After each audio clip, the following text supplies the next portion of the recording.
Welcome, ladies and gentlemen, to A Casual Analysis, a series where we analyze and discuss gaming trends old and new. If you've been following along for this three-part analysis, I first want to thank you for your support, and I hope that I have at least entertained you along the way. If you are just joining into the series, welcome. This is part 3, so hopefully you are already knowledgeable on New World and the path it took to launch. If not, I would skim through the first 2 videos as well. Today we are going to be discussing the gameplay features, how they work, how they don't, and then finally answer the question, how did New World become so damn popular? Now, let's continue our analysis by diving into my personal experience playing New World.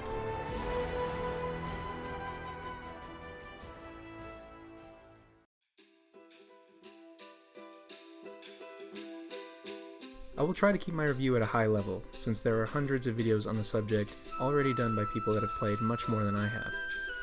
However, I think playing New World for 100 hours or so gives me a right to at least give my opinion. Just keep in mind that there will probably be small pieces of the game that I don't cover, either positive or negative.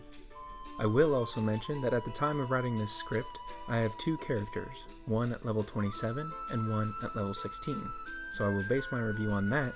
And will keep in mind, while I'm reviewing, that I haven't actually gotten to the end game to offer my opinion on it. As you will come to see though, that's not actually that important in reviewing this game. But let's go ahead and start with what Amazon stated was the main focus of the game during development: player versus player.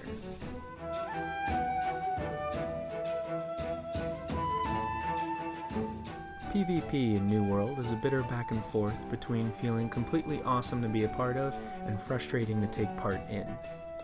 The PvP really comes down to 2 main things. Do you have the skill and gear to be better than your opponent? Well, do you also have the internet connection of Mr. Bezos himself and a GPU capable of such beautiful beatdowns? If you answered no to either of those questions, then PvP is kind of a mess for you. It definitely is fun, but you have to be in the right mood for it, or going out of your way to join the faction wars. Unfortunately, for the majority of players, the PvP just isn't that accessible. World PvP is available around level 10 in the game and is toggled on and off in any sanctuary. Your team is your faction, and other factions can fight you at any time, as long as both parties are flagged for PvP. This is great in theory, but I am seeing the same problem that World PvP has in any game. If you allow a level 60 player to PvP in a zone with a level 10 player, there is going to be a serious disadvantage for the level 10 player. And unfortunately, in New World, there aren't enough incentives yet to take that risk, so it severely limits the population of players that are flagged for World PvP at any given time. In New World, I can generally flag myself for PvP and enjoy the small bonus to experience it gives without much worry. Whenever I go out to farm materials or do some random questing, I usually have it toggled on, but I rarely run into others that have it on as well, and when I do, usually they are 10 or more levels above me, or far enough below me, that it really isn't a fair fight. Dying in the world just as you respawn with some gear damage, either at a nearby camp, or back at the last inn that you checked into. So other than some long travel times, there isn't much of a penalty to losing PvP. Granted, this is just in the starting zones. You technically are told by the zone guide to stay in them till about level 25, so you will have level 25s beating up on level 10s. I have yet to do PvP in the higher level zones, so maybe it's different once you get to level 30. But to add in a positive, going up against someone one-on-one in the random wilderness and winning is pretty damn satisfying. I've done it 3 times. Faction Wars, then, is the other PvP that is available, and in theory, it's actually really fun to be a part of. The only problem I have with it is that you are fighting for a spot with your entire faction, so if you don't sign up pretty quickly, you get put on a wait list. So far this has happened 4 times to me, and each time I would log on and try and spectate, but the war never actually happened because each side had about 20 or more people not show up. Again, that might be just a launch thing, where everyone wants to be a part of everything so they sign up and don't really expect to come back at the designated time. But I find it really annoying to be on a wait list and then the war never actually happens. But I don't really have a solution in mind, so I can't really blame Amazon for not being able to predict human behavior. Overall, PvP is pretty average. I do enjoy the adrenaline rush of fighting someone in the open world, or engaging in all-out war, but there are some serious design issues that are contributing to it becoming an underutilized part of the game.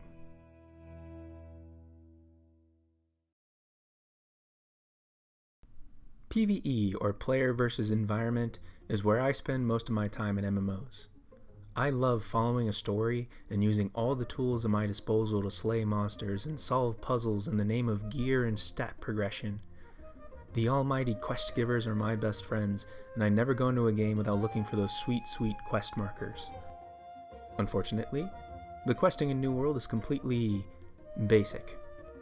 It provides a story with the main quest and some fun side gigs, but the problem comes in with what you were asked to do in each of these quests. Every single quest that you can pick up is either a kill X of that monster or search crates in this area for X amount of this item. There isn't much of a variety at all. I will say that there is a feeling of accomplishment with questing, but I think it has more to do with how efficient you can be in completing them all and taking them back at the same time to the same questing hub, which is usually a settlement. There is nothing quite like that feeling of satisfaction when you turn in 10 quests at once and see that XP bar go up a solid amount. But again, questing serves its purpose. It provides a mediocre story and a general goal out in the world. It gives a reason for you to kill monsters other than mindless grinding, and gives you a sense of progression as you take on more and more of the main story quest. But none of it is memorable. I don't know who the guy in the title is, I don't know why any of these factions do what they do, and I have no clue why I started out on this journey in the first place. Why did I come to New World? Because of the hype? Another aspect of PvE is the instance dungeons, which I honestly don't have much to say about. You get access to your first dungeon around level 23 and can take a couple of quests that send you in. The dungeon is quick, and even though I did it 3 times, I don't really understand what is going on. I kind of just hack and slash my way through it, following the lead of whoever is tanking. The process of clearing the dungeon doesn't have anything to grab your attention, and you end up just going through the motions. At the end, you get some cool randomized gear with some randomized stats with a chance at special drops, but once again, it all starts to feel like a blur.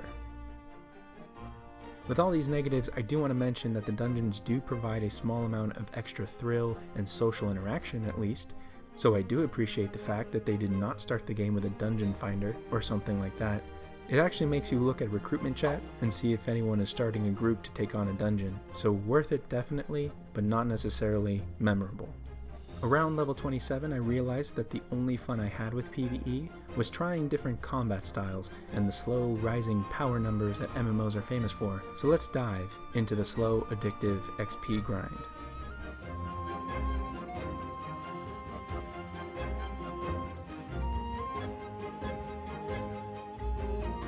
Let's talk a little bit about human psychology.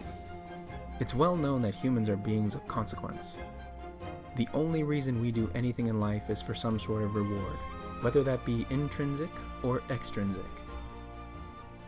Intrinsic is when the action you are taking will benefit you directly and make you feel happy chemicals because of the value that you are bringing yourself naturally.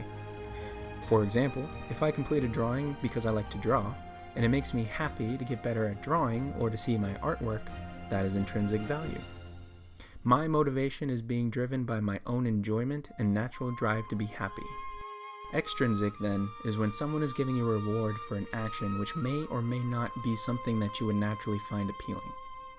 If I complete a drawing and someone else thinks it's great and gives me money for it, I have now crossed the border into extrinsic motivation. Now I'm not just drawing because it makes me happy, but now I'm drawing to get rich.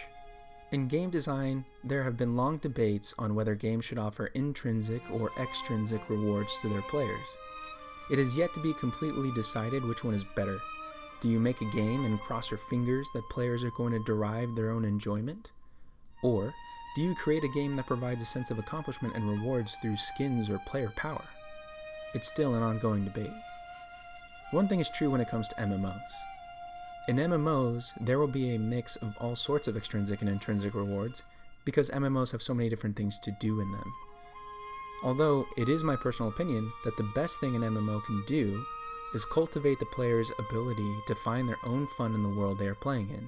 Social interaction is the key in MMOs. And if players are given the tools to make their own fun and share that with others, then playing the game will be its own reward to the player base. This is the only thing I think New World does very well. I don't think it's the best at it by any means, but it definitely provides intrinsic value in playing the game your own way. This leads us to the concept of watching stats rise, something that provides many people with a sense of intrinsic reward. New World offers paths of progression in gathering, crafting, combat, and character leveling. Character leveling being the culmination of all the other three, and it is extremely satisfying to watch that XP bar fill up and hit a new level. And that is a form of satisfaction that you can find no matter what you do in the game. Gathering skills can be raised by mining, harvesting, skinning, or cutting down trees, and each of these is represented by a level and a circle that fills up with XP every time you perform one of these actions. So if you were to spend 10 minutes chopping down trees, you would be able to see your circles filling up, the number of wood you have in your inventory go up, and your wood cutting level go up, all with each tree that you cut down. It's satisfying as hell, and I can personally say that I've gone on many expeditions to find as much iron ore as possible. I love to see that XP circle fill up. Also, hunting bison is a thrill, because they take longer to kill and can run away pretty quickly, but it's so satisfying to see them fall and take their meat and skin. Crafting skills can then be trained by taking those gathered resources and turning them into awesome stuff. I was honestly surprised at the depth of the gathering and crafting system, so in my opinion, it definitely works. But I am a casual, so if a hardcore player came in here and told me that stone cutting actually provides a better buff to level 60 content, rendering every other profession absolutely useless in the eyes of the meta, I wouldn't be surprised. But I mostly like to gather and craft to make money. I am the type of MMO player that enjoys trying to make as much money as possible selling things to other players. So I gather tons of ore, craft steel bars, and put them on the trade house, the player-to-player market. Making money in a fictional world is just pure bliss to me. Finally, there's combat. I know the majority of people find the combat to be floaty and inconsistent, PvE combat being just a left-click marathon and PvP being frustrating due to server and personal lag. But honestly, combat is satisfying to me, mostly because of the variety of choices that you have with your weapon loadout. Each weapon that you equip has its own playstyle, with unique abilities and upgrades that keep the combat pretty fresh for a while. As you gain experience with a weapon, you gain levels and unlock more skills for that weapon. You're also able to equip 2 weapons at a time, so theoretically, you have a number of combinations to choose from. My personal favorites are the Great Axe and Hatchet combo, or the Rapier and Ice Gauntlet combo. Switching between your 2 weapons is fairly simple and it can be done in combat, so you can prepare yourself and be ready for any situation. I am fully aware if I studied the meta for New World combat, I could make combat completely pointless. People have actually told me in-game something about a Constitution build with the Great Axe that allows for uninterrupted left-clicking, but I'm not really on board for breaking my own enjoyment for the sake of efficiency. I think that is the problem with any solved game. If you want to make the game as easy as possible and get to the end as quickly as you can, you definitely can. Overall, the character progression aspects of New World are addictive and generally enjoyable to grind, which makes the game rewarding on its own. Many players have just taken up fishing or have tried extremely hard to make their player housing look good. A friend of mine said that she actually hasn't done any questing at all, and has instead just gone out on her own to cook as many of the available dishes as possible.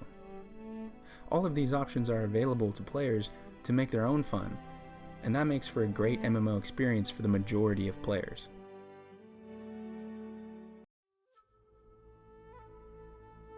I think MMO content creators are generally pretty harsh on the game.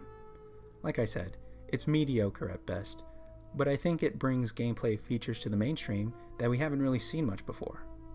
For example, completing tasks within a specific zone will earn you zone standing, which provides you benefits as you continue to complete tasks.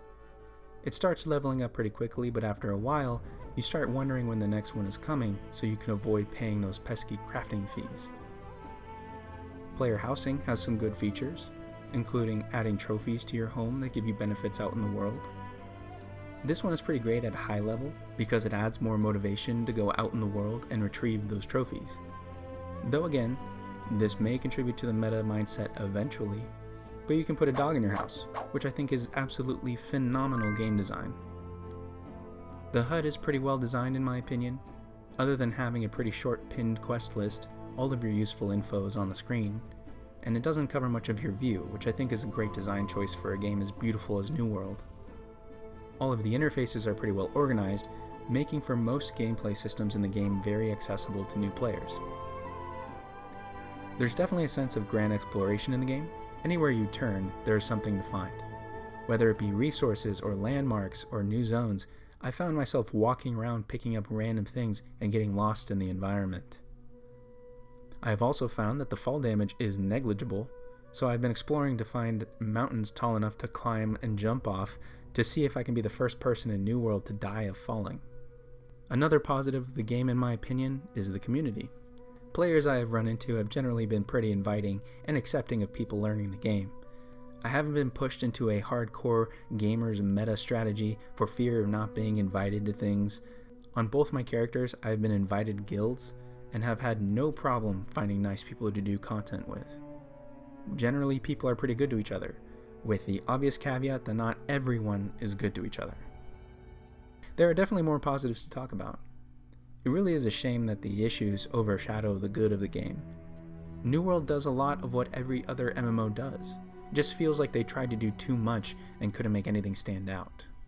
New World has its fair share of issues, and hopefully we see a push from Amazon to address some of them. I really haven't even begun to cover the issues that plague the deeper gameplay. We have already seen that players are starting to find their own ways to take advantage of system flaws, as seen in the latest example of mass reporting players to win PvP battles.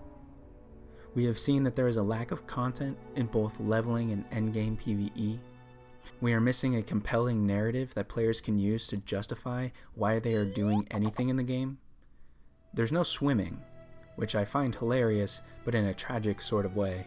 How did they think to put such beautiful lakes and rivers, but not program in a swimming animation? You're on an island. But I think most of all, we are missing the point of what Amazon was trying to create. What were they hoping would stand out about the game? The game does everything just fine, but it doesn't do anything great. Jack of all trades and master of none means your MMO is about as average as you get. Nothing is terrible, but nothing shines. And that means eventually, players will leave to go find a shinier game.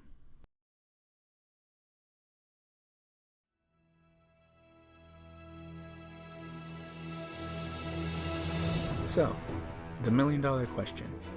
Was it the hype? Was it the gameplay? Was it the fact that the MMO genre needed a fresh look now that the king had been dethroned? In my opinion, it was a mix of all three. The perfect storm. New World built its hype train during a turbulent time in the MMO gaming landscape and provided a game that was just good enough to be worth playing. And while there is no free trial, there is no subscription fee either. So players who buy the game do not have to feel obligated to log in solely to justify a monthly cost. $40 is all it takes to join a social phenomenon and play at your own pace. I guarantee you there's enough content to justify the $40. I think New World's success depends on how you define the term at such an early stage in the game's life. I call it a success because the game provided a temporary home to people looking for a new MMO. I call it a success because even though the gameplay has an incredible amount of issues, the formula that New World is built on works. You may not consider it a success. That is completely valid, as there are many reasons why you could think that. This is just my opinion after all. I think it is really important to watch what happens next. I joked about it in the first video, but I hope Amazon understands that in order to make this game work, they will need to put in as much time and effort into it as their other market-dominating products. There is so much work to be done on fundamental gameplay elements, but with the right amount of constructive feedback, the Titan Bezos financially backing the game, and some passionate developers, this game could be great. I truly am a fan of MMOs. I've played World of Warcraft since 2007, I played the original Guild Wars back in 2006, and have enjoyed jumping back into Guild Wars 2 randomly over the past 6 years. I currently play Final Fantasy XIV and The Elder Scrolls Online extensively, and even played Star Wars The Old Republic for a while.